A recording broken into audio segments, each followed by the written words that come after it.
Yes, you can reach trance states. You can reach altered states of consciousness. You can change your whole perspective. You can surrender. You can heal. You can have energy orgasms. You're tuned in to The Dr. Kinney Show, and I'm your host, Dr. Erin Kinney, a naturopathic doctor and speaker dedicated to unraveling the mysteries of your body and guiding you back into balance. Let's get started. Hey everyone, welcome back to another episode of The Dr. Kinney Show. This week, I'm really pleased to have joining us Dr. Kat Meyer, who is a sex and psychedelic therapist. We're going to have a really fun chat today. So Dr. thank you so much for being on the show. Oh my God, it's my pleasure. Thank you. It's my pleasure. So can you first share with my listeners, how did you become a sex and psychedelic therapist? I'm sure this is a really cool story. It's a great story. I mean, both of those topics are very interesting. Yeah, I guess, extending throughout I'm going to give you the condensed version of my life. Yep. I come from, experienced some sexual trauma when I was younger, leading into childhood depression, eating disorders, a lot of anxiety in my body. Then moving into challenges with relationships. Relationships would last about a couple of weeks. I was 18 when I discovered yoga, and so started diving into this more spiritual, holistic aspect of healing. Then pursued my doctorate. I was 21 when I decided that I was reading Redbook magazine, and they were quoting a sex therapist, and I had never had sex before, ever. But in that moment when I read this, I was like, that's what I'm going to become. I'm going to be a sex therapist. I know. You knew that right away.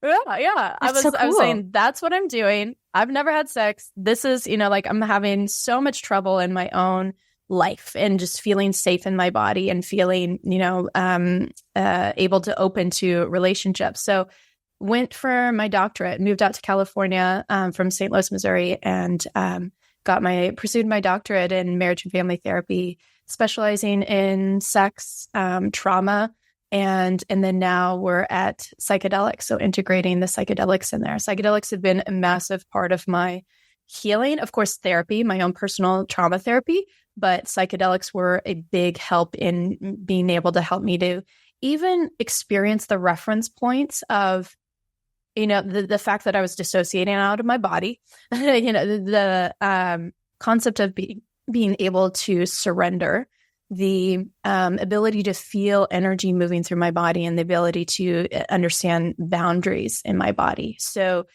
there's a lot we can do in therapy, and a lot that we can do in like somatic therapy and releasing these things from the body. But then psychedelics help us to, in so many ways, of being able to unlock these things that, our brain has been protecting us from, or to be able to help us to recognize things that we don't realize that we're doing. So I can find them, so that we can integrate them back into our everyday life. That's so cool. So I have so many questions about how, I'm like, I have so many questions. I don't even know where to start.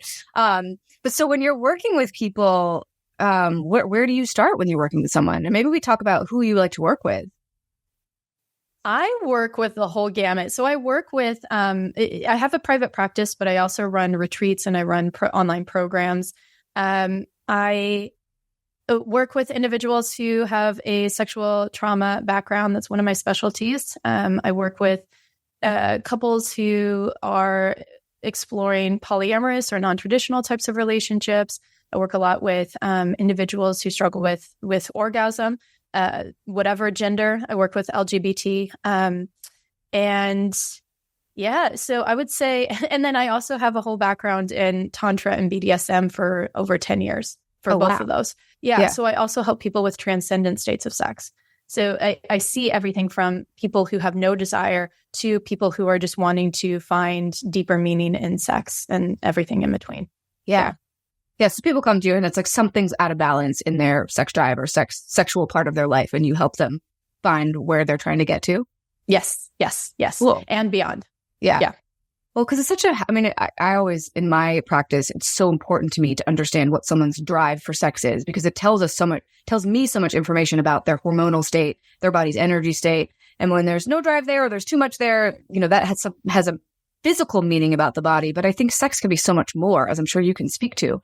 Like it has, well, maybe you should speak to it better than I can. I know it's so much more, but like talk to me about how it can enhance your life, or, why. I mean, I feel like it's good for you because it's so beneficial for the nervous system. When you're in, when you're sexually aroused or you're engaging in any sort of sexual activity, your nervous system's in that rest and digest healing state. So sex can be so incredibly healing if you're in tune with what your sexual needs are.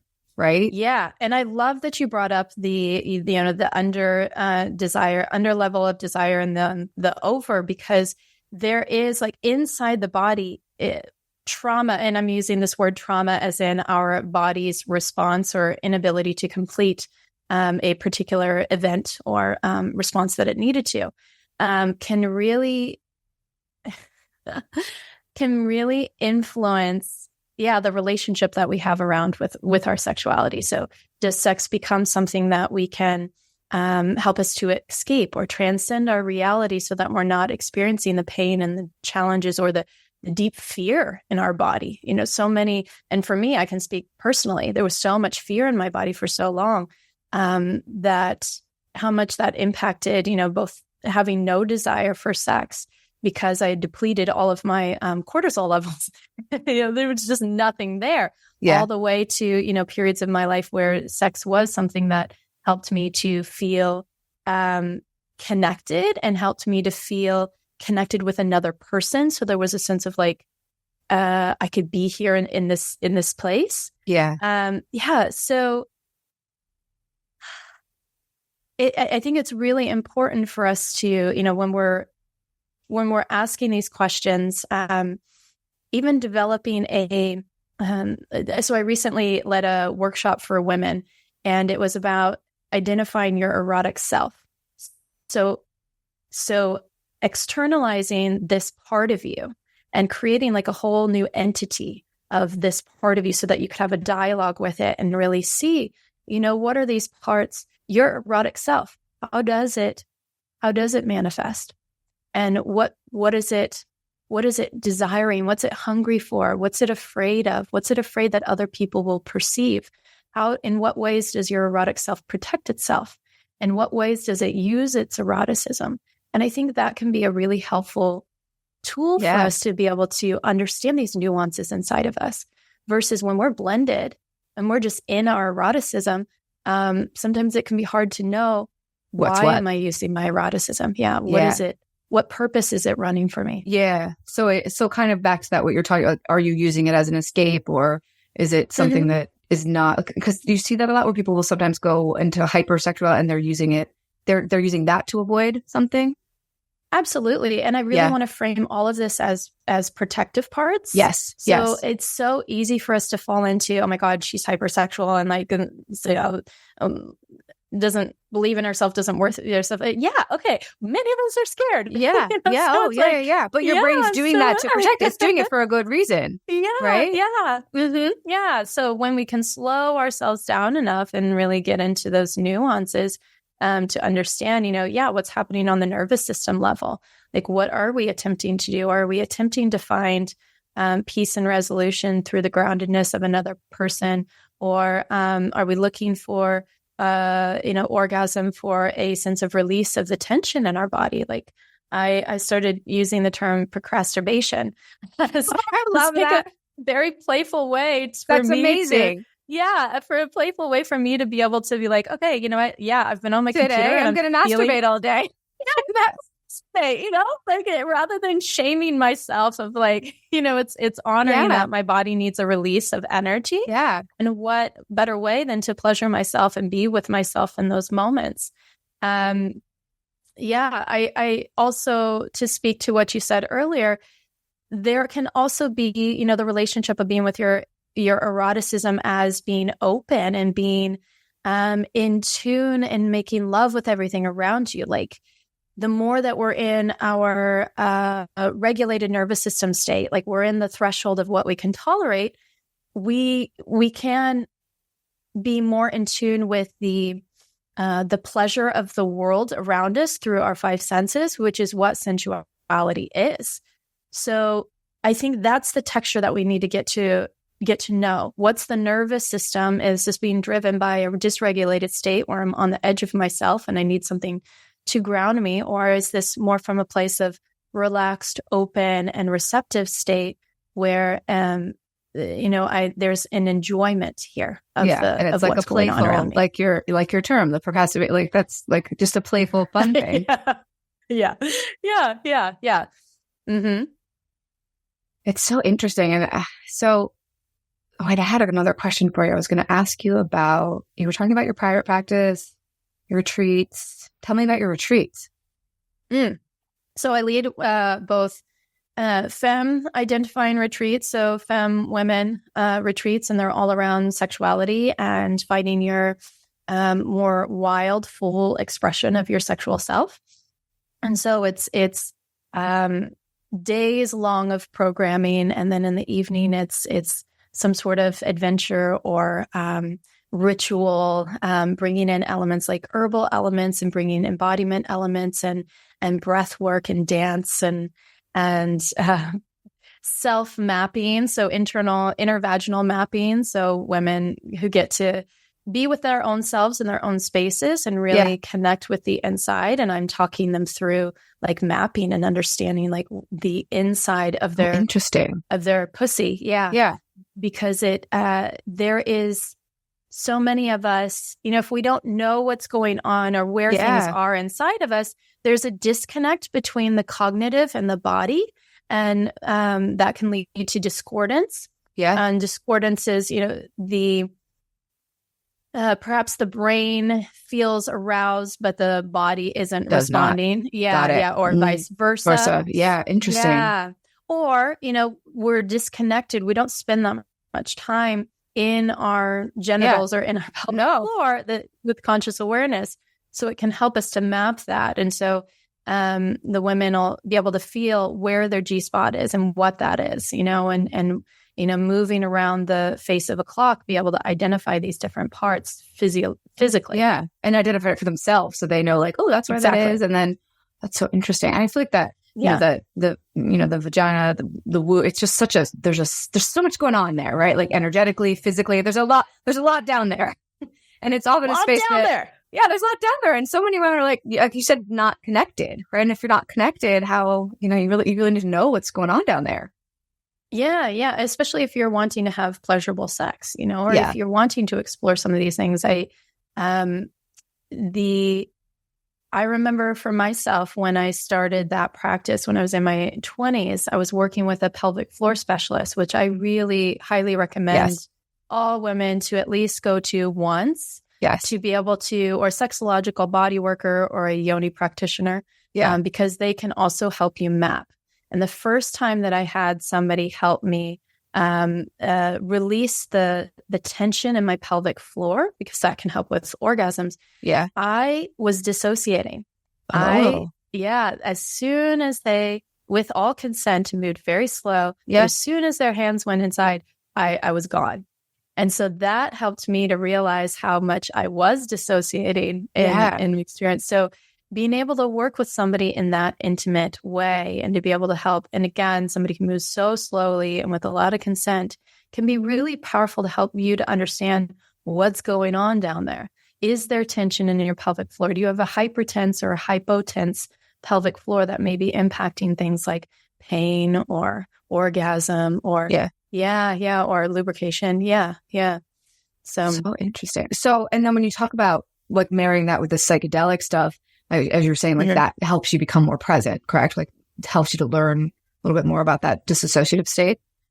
It can. So it did for me. Of course, I also have been working with therapists and, other practitioners for years. So I think really there's just an interweaving of all of these experiences. And I really recommend that for people because psychedelics in and of itself is just a tool. It's not a panacea. Yeah. It really depends on the stages that you take yourself through, your preparation, your intention, your set and setting, how you're integrating thereafter, and making sure some of these abstract concepts come into your concrete reality. Otherwise, it's just a nice, pretty trip. Yeah, which is fun too.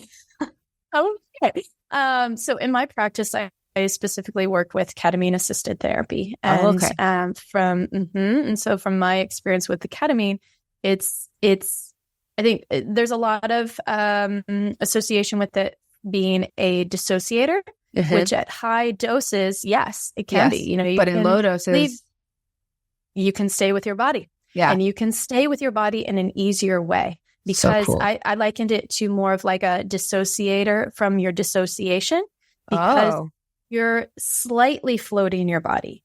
It's an analgesic, so your pain goes away. Yeah. You can be with emotion without it dysregulating you. So it becomes a lot easier for us to work with these parts inside of us, you know, like I was talking about, this externalizing an entity of your part, and be able to have a dialogue without it flooding your system. We can't work with. Yeah. If you're in that like fight stage, you're not gonna be open to talking to those other parts of you. That, or the brain and the body is dysregulated. So you literally can't work with that until you're regulated again. So it just makes that a lot more easy to work with. And then it also has a time frame of like 48 hours to 72 hours of neuroplasticity.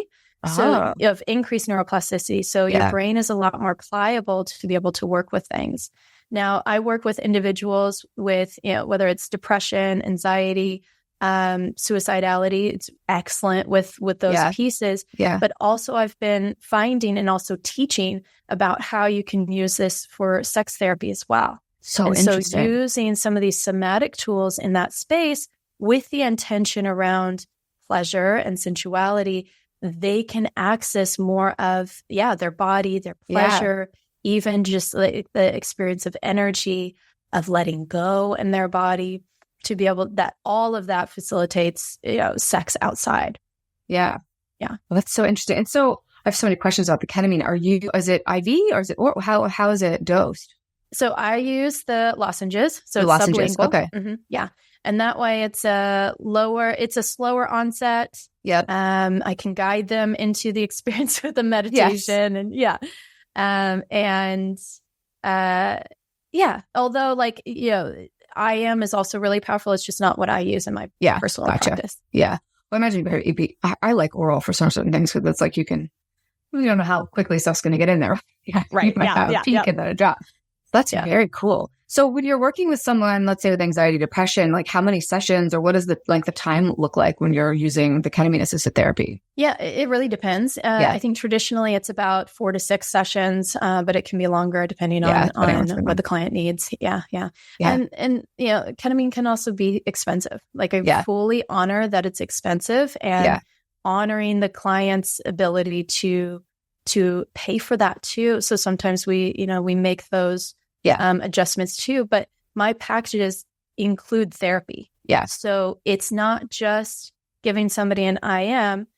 There's a lot of preparation. Yeah. So I'm setting them up with specific ways of thinking and asking questions of themselves, and I'm helping them and holding them in the process thereafter. Well, I think that's a beautiful thing. I think with whether you're using psychedelics or even if you're using, let's say, standard antidepressants, I feel like the point of them in my mind is to get your nervous system calm enough so you can engage in a talk therapy, right? Because sometimes when if you're treatment resistant anxiety or depression, it's very hard to have talk therapy be helpful, because it's like you're not even able to come out of your shell to engage, right? Your nervous system doesn't feel safe enough. But I think combining, these, a medication and or a psychedelic together with therapy is so helpful. Mm-hmm. I sometimes get, it's not as big out on the East Coast, although I'm starting to see some treatment facilities pop up, but they're not bringing the two things together. They're just like, oh, come get ketamine, come get an IV once a week, and it's so great for depression. But I think that therapy piece is so important. As you said, like that, in particular, that time their brain is like, that's when it's really able to open up in therapy, right? Yeah. And yes. Yes. And I think, again, because of the financial accessibility of all of this, I could really honor, we're still trying to figure out how we can make this accessible. And so group therapy, group ketamine therapy is coming more and more popular, and I'm really excited about that. It just is, if you go into that experience and a lot of things happen, and then you don't have anybody to hold you or hold that intention, to help you to make meaning out of what symbols or what came up, then I hear a lot of people go into these experiences and then get frustrated on the other side. I've even had clients, after multiple sessions, they'll be like, well, that session wasn't what I expected. It didn't take me into outer space like it did last time. But by the end of our integration session, they realized that so many of the symbols and so many of the things that came up was the medicine. Yeah. Yeah. They would not have gotten that if they didn't have somebody to be able to, they would have just been stuck in the frustration. Yeah. Yeah. And that's tricky if you're spending a lot of money and you're like, wait, what did I do? And it didn't do anything. Yeah. So that's just a great added value. I will say that I feel like there's a couple of centers here that are taking insurance for the actual ketamine, which I don't know. Is that a standard thing that's happening now? I don't have much. Yeah, I wouldn't say that it's standard. I think there are some insurance companies that are now taking it. I think it's just a matter of time for it to continue to come online. We're also seeing things like MDMA that MAPS just finished their study. So that's going to be rolling out soon. Psilocybin still probably has a couple of years. Yeah. But it's very exciting. So I think the insurances are listening. They always take a little while to get on board with things. Yes. Yes, they take a little while to get on board with things. Yeah. But what a cool tool. And I think particularly in this age that we're in, where anxiety and depression have been just like going through the roof after the last few years, I think it's a beautiful medicine that's available. Mm-hmm. It is. And, just as much as I talk about psychedelics being being psychedelic and being powerful and healing, I also really liken sex to being psychedelic in and of itself. Yeah. So you don't necessarily, I'm hearing a lot of people saying sex and psychedelics online, and saying like, have sex on psychedelics. And I'm like, oh, so, there's so much. People don't understand that there are so many safety precautions that need to be taken. Yeah. There's so much danger in this conversation. And if it's not held with reverence, shit goes sideways. Yeah. So it's really, really important to educate yourself on safety, harm reduction, protocols, or even just to recognize that some sex practices don't mix with psychedelics. Yeah. And I'm speaking to the fact that when you're in an altered state you are not. You can't have consent. Yeah. Like consent needs to be done present. When you're in a sober state, because it changes the threshold of what your body, your emotions, your mental capacity is. You think you can hold way more than what you actually can. Yeah. And then it changes things like your vasodilation, or it can make you dizzier if your arms are above your head, or if you are doing certain acts that can put you in more harm. Yeah. So I always tell people, informed consent, of course, but things with kink and BDSM. I teach a lot of BDSM. BDSM in and of itself is very psychedelic. Yeah. You don't need any substances. You don't need any drugs. Yeah. No, that's kind of the point of those types of practice, right? It's because it's bringing you into a heightened state. It's kind of the same intention, right? Yes. You can reach trance states. You can reach altered states of consciousness. You can change your whole perspective. You can surrender. You can heal. You can have energy orgasms from BDSM or Tantra, these more transcendent experiences of sex. You don't have to have the substance drugs, to go along with it. Yeah. So that's like using one or the other, not necessarily. Yeah. Oh, this is like such a cool conversation. So what else can we chat about? Well, I do this. So the other retreat that I do is for couples. Oh, cool. So for couples, so my co-teacher is Colette Purvette, and she's a professional dominatrix. So we fuse our masteries together, bringing in the BDSM and the Tantra energetic aspects of it. So it's a whole retreat of more transcendent types of sex. Oh, so it ends up being very psychedelic in the experience. Yeah. And do you get people that are coming to that are like new to it, or are they already into it, or where's the is it all over the map? It's all over the map. Yeah. I would say for anything that I do, it's all over the map. That's all over the map. Yeah. Yeah. But I think what draws people who are even more educated or trained in any of these things too is that I break everything down with very physiological and accessible elements. Yeah. I see as a trend on social media where people will talk about some pretty complex concepts, things like surrender or self-love. And it's like, well, how do you actually do that? It makes for a beautiful meme. But if you don't break down how to be able to reach these states, people get frustrated. People get down on themselves. They feel shame because they can't access these concepts. And yeah, of course, they're pretty complex if you really look at it. So in all of the work that I do, I break everything down. Yeah. Which I think that's such important work because I feel like I try to do that in my work too. I feel like when people really understand, like they could explain it to someone else kind of understanding it, then there's no question. They're not, they're much more likely to go about it in a way that makes more sense to them. Or I think it's important for you to understand whatever healing modality you're working with or whatever place you're trying to get to. Yeah. Because it's hard to sustain a practice, right? Yes. It's hard to have consistency in a practice. And so having the intellectual understanding can be a part of that motivating factor for us to keep doing it. Yeah. Why would I sit on the floor and meditate every day? Oh, because of X, Y, and Z. Oh, why can't I meditate? And why does it cause so much internal fear in me? Oh, because I have this trauma and the disorganized attachment that meditation doesn't work for.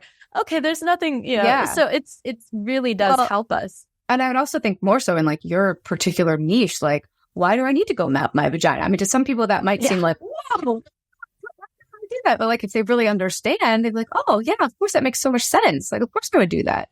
But without that understanding, it might seem very like foreign or very strange or very... Oh my God, all the time. Yeah. I'm like, wait, what? What am I going to do? Yeah, especially when I'm teaching more energetic sex or more tantric practice, people will be like, oh, that's weird, that's woo-woo, or what are you talking about? Energetic, cock or whatever.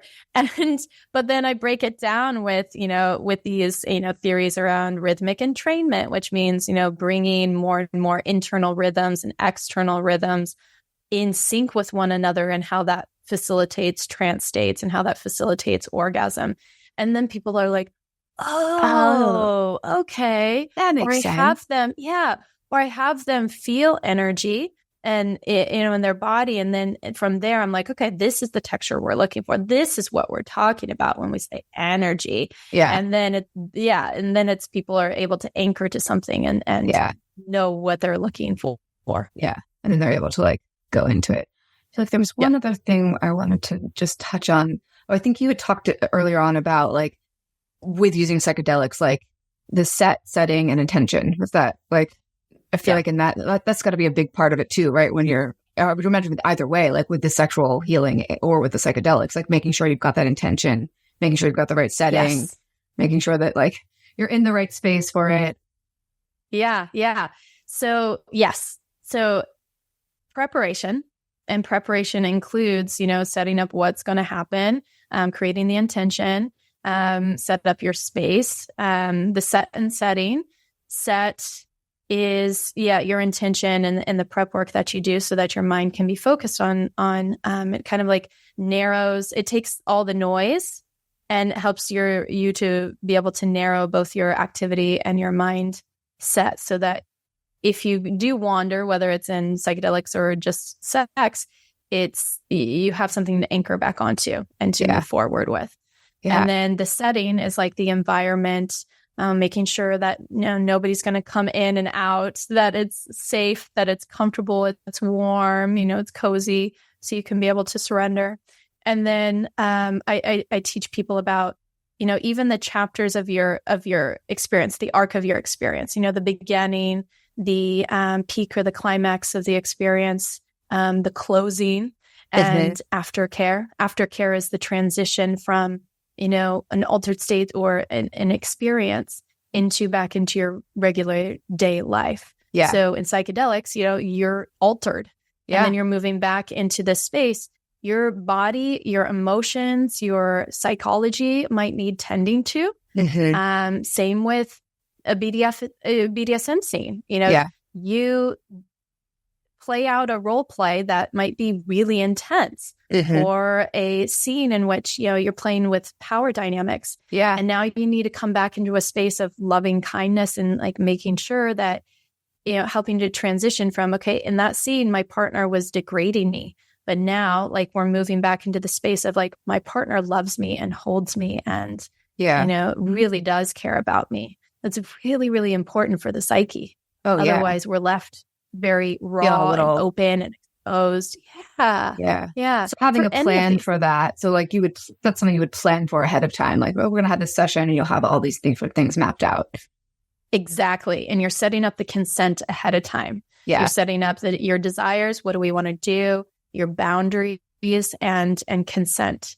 So that you already have that really strong, safe container to step into, and you can feel held to let go in. Yeah. Otherwise, if there's hesitancy in that space, that can break the container. That can make us feel unsafe in our bodies. Yeah. And we aren't able to surrender as deeply. I love the definition. Boundaries were once defined to me in the capacity of sex. It's like, let's say you're standing on the top of a building and you're blindfolded. If you don't know where the edge is, you're not going to want to move. You're going to be like, I'm going to stand there. The edge could be anywhere. I could fall off. But if someone walks you around and is like, okay, here's the edge. You can walk 3 steps this way, 4 steps this way. Then you're like, okay, I might be able to dance around in my space. So like having boundaries, it like allows you to not feel like you're going to go overboard or you're not going to go past who you are, but it will allow you to move and enjoy yourself in the space, whatever you're in. And that could be in a sexual setting or in any setting in life.